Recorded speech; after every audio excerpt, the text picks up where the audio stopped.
When I was married the first time, I had an abortion.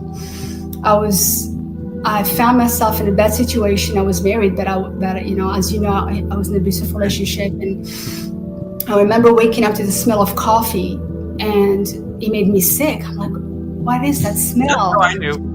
It was bad. And so I went to work, and this girl, she's like, you're pregnant. I'm like, no, please don't tell me that. I can't bring a baby to this marriage. Please don't tell me that. Because I did not want a baby to come to the abuse I was in, So we were at a military base. I went to the hospital.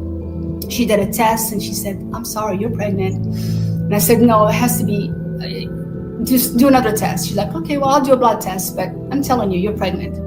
So she comes back, you're pregnant. And I was terrified. I didn't know what to do.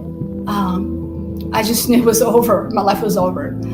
So I go home and I tell him, hey, by the way, I'm pregnant. He's like, no, you're not. I said, well, I am. Here's the test. And he's like, well, you can't have this baby. Like, what do you mean? It's already in my belly.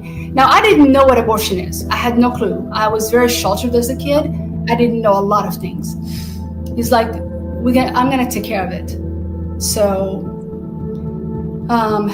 he called Birmingham, a place in Birmingham, Alabama, and he took me there. I walk in. They give me a pill, one pill.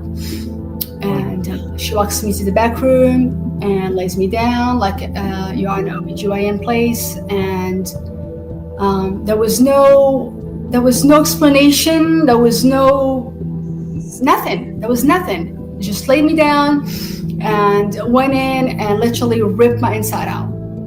And the pain was awful. Absolutely awful.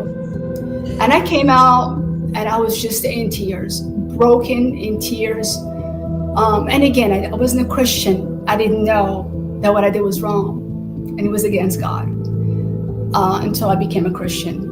And then I realized I killed the baby, For the longest time, even though I was a Christian, I was still carrying that. I carried all those burdens on my back for a long time. And we went to this couples retreat with my church a few years after I became a Christian with my husband.